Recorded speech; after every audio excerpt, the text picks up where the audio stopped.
దేవుని పరిశుద్ధ నామానికి మహిమ కలుగును గాక. ప్రభు అయిన యేసుక్రీస్తు నామం పేరిట మీకు ఈ నిజాలు తెలియాలి అనేటువంటి ఉద్దేశంతోనే ఈ వీడియో చేస్తున్నాను. ప్రియులారా, ఇది నెల రోజుల క్రితమే చేయవలసినటువంటి వీడియో. క్రిస్మస్ సీజన్ కావడం వల్ల, జనవరి 1 ఆరాధనల వల్ల కాస్త ఆలస్యంగా ఈ వీడియోని చేస్తున్నాను.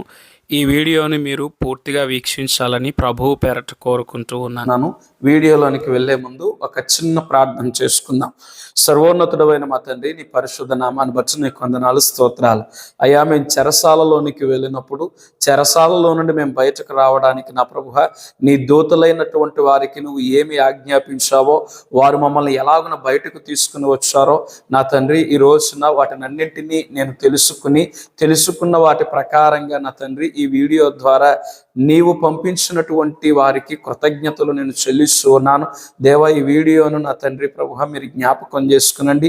ఇది కేవలము నీ నామ ఘనత కొరకు. ఈ రోజున మేము నా తండ్రి 12 మందిగా చెరసాలలోనికి వెళ్ళి మరలా 4 రోజుల్లోనే మేము బయటకు వచ్చాము అని అంటే నీవు చేసినటువంటి అద్భుత కార్యాలు ఎన్నో, వాటిని వివరించడానికి మా జీవితం అంతయు సరిపోదు ప్రభువా. మేము చెరపట్టబడినటువంటి దినము నుండి నీ ప్రజలైనటువంటి వారిని నా తండ్రి, నీ సేవ చేస్తున్నటువంటి వారిని మా పక్షముగా నిలబెట్టి నువ్వు ఎలాగున పోరాడావో నా తండ్రి, మేము దాన్ని గ్రహించగలుగుతున్నాం. అయ్యా, కీర్తనల గ్రంథం 91వ అధ్యాయంలో నువ్వు సెలవిస్తున్నటువంటి మాట 11, 12 వచనాల్లో నీ యొక్క నా తండ్రి ప్రభువ సేవ చేస్తున్నటువంటి వారిని, నీ యందు విశ్వాసం ఉంచున్నటువంటి వారిని రక్షించుటకు, కాపాడుటకు నీవు నీ దూతలకు ఆజ్ఞాపిస్తూ ఉన్నావని, వారు మా పాదములకు రాయైనను తగలకుండా వారు మమ్మల్ని ఎత్తుపట్టుకుంటారని సెలవిచ్చావు నా దేవా. మరి అట్టి రీతిగానే నా ప్రభువ మేము 26వ తారీఖున చెరపట్టబడినప్పుడు నా తండ్రి, ఇక మా జీవితం ముగుస్తుంది, మా మీద అనేకమైన తప్పుడు కేసులు మోపేస్తున్నారు, సుమారు 3 సంవత్సరాల జైలు శిక్ష మేము అనుభవించాలేమో అని మేము ఏడుస్తూ ఉన్నప్పుడు నా తండ్రి, ఆశ్చర్యకరమైన రీతిలో నీ దూతలను నువ్వు పంపించావు. అయ్యా, మా కొరకు నువ్వు పంపింది ఒక్కరిని కాదు, అనేకులను నా తండ్రి, వారి కార్యాలు, వారి క్రియలు, వారి వంతుగా వారు చేయవలసిన ప్రతి పని వారు చేయబట్టే ఈ రోజున మేము క్షేమంగా బయటకు వచ్చాం. ఆ ప్రేమ, ఆ యొక్క నమ్మకము వారు చూపించకపోయింటే మేము ఇంకా చెరసాలలోనే ఉండేటువంటి వారము ప్రభువా. నీ దూతలకు నువ్వు ఆజ్ఞాపించావు, వారు నీ మాట కొట్టివేయకుండా వచ్చి మమ్మల్ని విడిపించుకుని వచ్చారు. ఈ రోజున ఈ 12 కుటుంబాలు నా తండ్రి, సంఘాలు అనుభవిస్తున్నటువంటి సంతోషమునకు కేవలం నువ్వు కారణభూతుడు అయినావు. నీ ప్రియులైనటువంటి ద్వారా మాకు విడుదలను ప్రకటించావు కనుక నీకు స్తోత్రాలు చెల్లిస్తూ నా దేవా, మా కొరకు ప్రయాసపడినటువంటి ప్రతి సేవకునికి మేము నా తండ్రి కృతజ్ఞతలు చెల్లిస్తూ ఉండగా నీ నామానికి మహిమ తెచ్చుకునమని మా ప్రభువును ప్రియ రక్షకుడునైన యేసుక్రీస్తు సర్వశక్తి కలిగిన నామన్న ప్రార్థించి అడిగి వేడుకొనుచున్నాం తండ్రి, ఆమెన్. ప్రియులారా, గత నవంబర్ నెల 2024 నవంబర్ 26వ తారీఖున మేము మోటు అనేటువంటి ప్రాంతంలో మా 43వ స్వార్థ ప్రయాణానికి మేము వెళ్ళాము. మా స్వార్థ ప్రయాణాన్ని అంతా కూడా మేము ముగించేసుకుని ఆ స్వార్థ ప్రయాణం అయిన తర్వాత మోటు అనేటువంటి ప్రాంతం నుండి మరలా మేము ఇంటికి బయలుదేరినప్పుడు ఛత్తీస్గఢ్ ప్రాంతమైనటువంటి కుంటా అనేటువంటి ఒక విలేజ్లో నుండి మేము త్వరగా ఇంటికి రావడానికి ఒక షార్ట్ రూట్ ఉందని అక్కడ ఉన్నటువంటి సేవకులు మోజెస్ గారు చెప్పడం వల్ల ఆ రోడ్డుకి మేము రావడం జరిగింది. ఈ కుంటా అనేటువంటి ప్రాంతంలోనే మేము గత సంవత్సరం వెళ్ళి అక్కడ సువార్త ప్రకటించి యేసుక్రీస్తు ప్రభువారు పడినటువంటి శ్రమలన్నింటినీ వారికి అర్థమయ్యేటట్టు వివరించి passion of the Christ cinema ద్వారా కూడా వారికి సువార్త ప్రకటించిన అనుభవం మాకు గతంలో ఉంది. సో ఆ కారణం చేత మరలా కుంటా మీద నుంచి వెళ్తున్నాం కనుక కుంటాలో ఉన్నటువంటి ప్రజలను కూడా కలిసి వెళ్ళడం మంచిదని భావించి కుంటా వైపుకి మేము తిరగడం జరిగింది.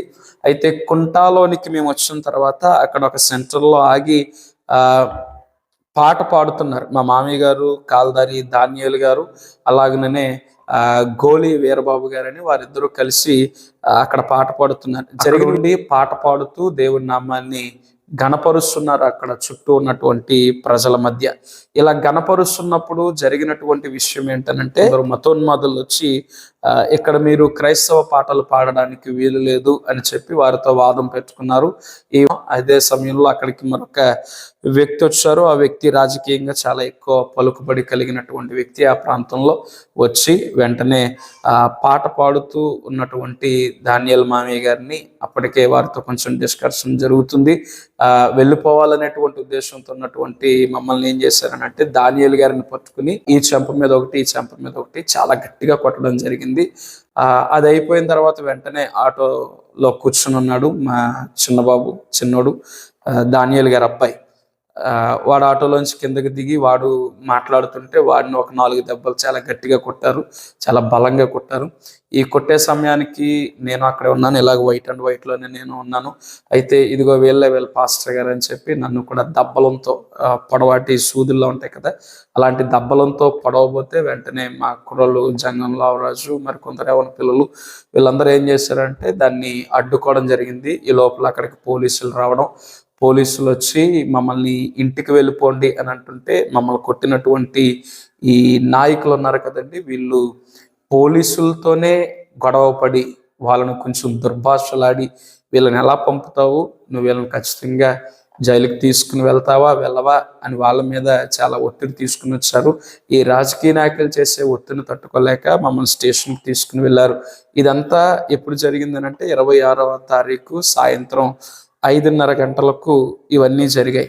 ఇది మేము మా 43వ సువార్త ప్రయాణం చేస్తున్నప్పుడు మాకు జరిగినటువంటి విషయాలు. ఇక్కడి నుంచి ఏమేం జరిగాయి అనేటువంటివన్నీ కూడా నేను ఒక నోట్లో రాసుకున్నాను. ఎందుకనంటే కొన్ని విషయాలు మాత్రమే, అంటే 26వ తారీఖున జరిగేటువంటి విషయాల్లో కొన్ని మాత్రమే మాకు తెలుసు. ఎందుకనంటే మా ఫోన్లన్నీ పోలీసులు తీసేసుకున్నారు.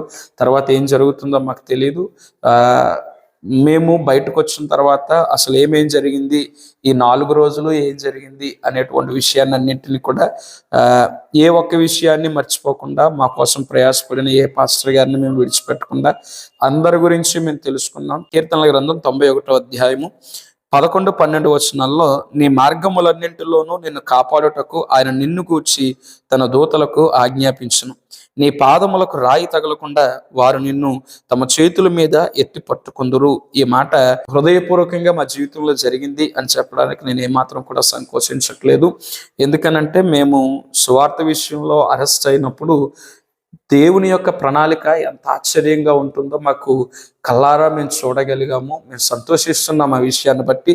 మమ్మల్ని ఆ భయంకరమైనటువంటి చెరసాల్లో నుండి బయటపడేయడానికి దేవుడు తన ప్రజలైనటువంటి వారిని మా కోసం ఎలా ఉపయోగించుకున్నాడో, ఎన్ని అద్భుతాలు చేశాడో ఇవన్నీ మీకు తెలియకుండా మాకు ఇష్టం లేదు.